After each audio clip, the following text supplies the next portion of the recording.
네, 이번 주 날씨 참 변덕이 심합니다. 며칠 전만 해도 초여름처럼 더웠는데 갑자기 비가 오면서 쌀쌀해졌습니다. 오늘도 종일 찬바람이 불고 여기에 황사까지 날아온다는 예보도 들어있어서 마스크 준비하셔야겠습니다. 김재훈 기자의 보도입니다.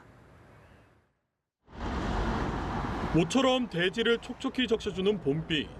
미세먼지도 깨끗하게 씻겨나가 기분까지 상쾌합니다. 하지만 급격히 쌀쌀해진 날씨에 옷차림을 어떻게 해야 할지 고민입니다.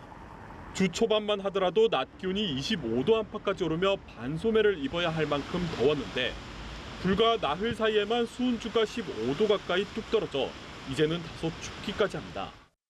며칠 전까지만 해도 더워가지고 반팔 입고 다니고 그랬는데 오늘은 비도 오고 그래서 너무 추운 것 같아요. 온탕과 냉탕으로 가는 날씨는 한반도를 사이에 두고 남쪽과 북쪽에서 다른 성질의 공기가 번갈아가며 지나기 때문입니다. 맑은 날씨에 따뜻한 남서풍이 불어올 때는 기온이 크게 오르다가도 아직 겨울에 가까운 북쪽 대륙의 고기압이 한반도 쪽으로 찬바람을 밀어넣으면 수은주가 큰 폭으로 곤두박질 치는 것입니다. 비는 오늘 새벽 중부지방을 시작으로 아침에는 대부분 그치겠습니다. 하지만 서울의 낮 기온이 11도에 머무는 등 종일 쌀쌀하겠습니다. 특히 찬바람이 불청객 황사까지 몰고 와 공기가 다시 탁해집니다. 황사의 대부분은 중국 북동 지역과 북부 지역에서 비를 만나면서 약해지겠지만 일부는 북서기류를 따라 우리나라로 다가와 6일 오전에 서쪽 지방을 중심으로 약하게 나타나기 시작하겠습니다. 기상청은 황사가 추가로 발원할 수 있고 기류에 따라 우리나라로 유입되는 양도 늘어날 수 있다며 날씨 정보를 수시로 확인해 줄 것을 당부했습니다. 연합뉴스TV 김재훈입니다. 네, 국정농단 사건의 중심축인 박근혜 전 대통령의 1심 선고가 오늘 오후에 내려집니다. 법원은 돌발 사태에 대비해 주변 통제에 나서기로 했고 사상 처음으로 실시하는 텔레비전 생중계 준비에도 힘을 쏟았습니다. 정호윤 기자의 보도입니다. 사상 첫 하급심 선고 생중계를 앞둔 법원은 방송 장비를 점검하고 사전 리허설을 하는 등 어제 하루 분주한 모습이었습니다. 박 전 대통령 지지자들이 법원 주변에서 대규모 집회를 예고하면서 돌발 사태에도 대비했습니다. 특히 오늘은 법정 경비 인력을 늘려 배치하고 정문과 주 출입구를 폐쇄한 뒤 방청권을 가진 사람만 출입할 수 있게 통제합니다. 한때 박 전 대통령의 과거 사선 변호인과 국선 변호인이 선고 생중계를 금지해달라고 요청했지만 받아들여지지 않았습니다. 다른 재판 중계 선례가 될 수 있는 만큼 법원은 선고 시작 직전까지 마지막 점검을 이어갈 방침입니다. 검찰은 지난 2월 결심 공판에서 징역 30년을 구형한 뒤에도 추가 의견서를 제출하며 혐의 입증에 공을 들여왔습니다. 최순실 씨에게 징역 20년이 선고되는 등 공범들의 재판에서도 유죄를 받아낸 만큼 중형을 예상하는 분위기입니다.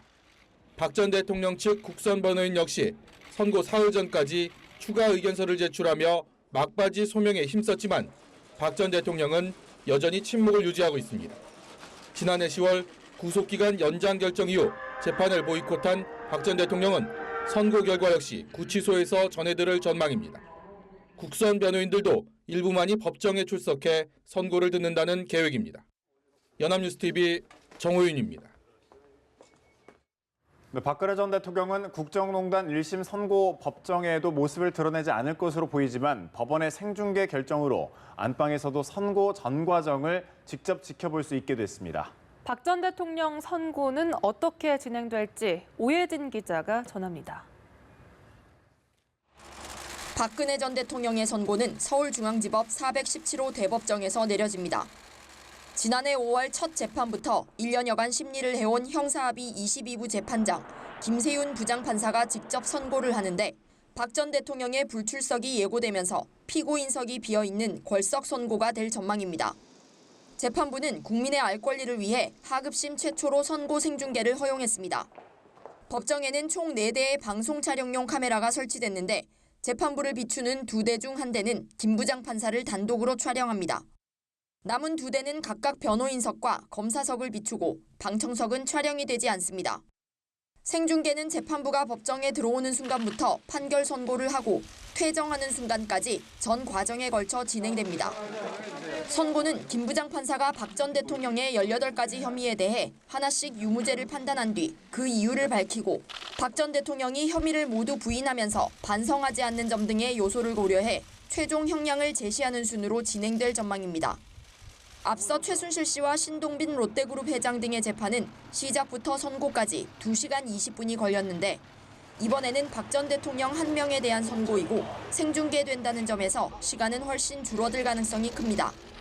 연합뉴스 TV 오혜진입니다. 네, 남북은 어제 오전 10시부터 4시간 동안 판문점 평화의 집에서 남북 정상회담 준비를 위한 의전 경호, 보도 실무회담을 가졌습니다. 우리 측에서는 김상균 국가정보원 2차장을 수석 대표로 모두 5명이, 북측에서는 수석 대표를 맡은 김창선 국무위원회 부장을 비롯해 6명이 회담장에 나왔습니다. 회담에서는 북한 김정은 위원장이 군사 분계선을 넘어 회담장으로 이동하는 경로, 문재인 대통령과 김 위원장의 대면 방식, 오찬, 만찬 여부와 방송 생중계 여부 등에 대해서 논의한 것으로 전해졌습니다.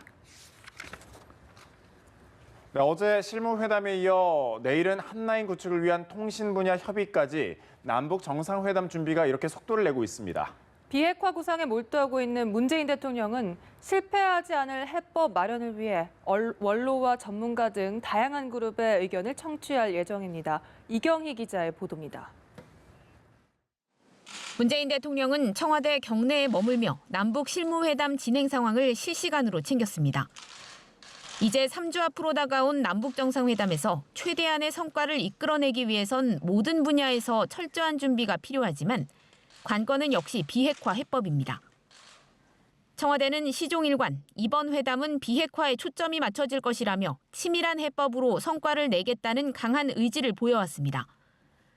합의를 한 뒤에도 북한이 지키지 않아 결과적으로는 실패했던 전례를 반복하지 않겠다는 겁니다. 문 대통령은 이를 위해 다양한 의견을 듣고 있는 것으로 전해졌습니다. 다음 주에는 과거 남북 정상회담을 이끌었던 인사들을 만나 노하우를 전수받습니다. 정상회담 준비위 자문단장인 임동원 한반도 평화포럼 명예이사장과 박지원 정동영 민주평화당 의원, 이재정 경기도 교육감 등 1, 2차 남북 정상회담 주역들이 대거 참석할 예정입니다. 문정인 통일외교안보특보와 홍석현 전 주미대사 등 원로그룹을 비롯해 이홍구 아산사회복지재단 이사 같은 보수 성향 외교 전문가도 초청을 받았습니다. 문 대통령은 언론과 시민단체의 의견도 청취할 예정으로 한반도 문제를 바라보는 다양한 목소리를 반영해 현실에 맞는 문제인식 북핵 해법을 도출하겠다는 구상입니다. 연합뉴스 TV 이경입니다. 정부가 청년 일자리와 구조조정 지역 지원을 위해서 3조 9천억 원의 추가 경정 예산을 짰습니다. 지난달 청년 일자리 대책에서 발표한 중소기업 취업 청년 지원 방안이 기존 재직자와 형평성에 맞지 않는다는 지적에 따라서 이들에 대한 혜택을 늘리기로 했습니다. 정주희 기자입니다. 회계년도 시작 석 달여 만에 나온 추가 경정 예산의 목적은 2가지. 청년 취업난 해소와 구조조정 지역 지원입니다. 청년 일자리에 2조 9천억 원, 지역 대책에 1조 원을 쓸 방침입니다. 이 돈은 작년 정부가 쓰고 남은 돈과 한국은행의 이익금 일부, 기금 여유분으로 조달합니다. 청년 일자리 대책 2조 9천억 원은 2018년 전체 청년 일자리 예산 3조 원과 비슷한 규모입니다. 또한 지역 대책 1조 원도 특정 지역에 한정하여 지원된다는 점을 감안할 때 지역 경제의 활력을 되찾는 데 적지 않은 규모입니다. 추경으로 2배가 된 청년 일자리 예산으로 정부는 기존 중소기업 취업자에 대한 지원을 늘렸습니다. 5년간 720만 원을 내면 정부와 기업이 보태서 목돈 3천만 원을 마련해주는 내일 채용공제 신청 자격을 2년 이상 재직에서 1년 이상 재직으로 줄인 겁니다. 다만 여전히 3년에 3천만 원을 마련해주는 신규 취업자 대상 청년 내일 채용공제보다 불리하고 기업들의 가입률도 0.3%에 불과해 한계는 있습니다.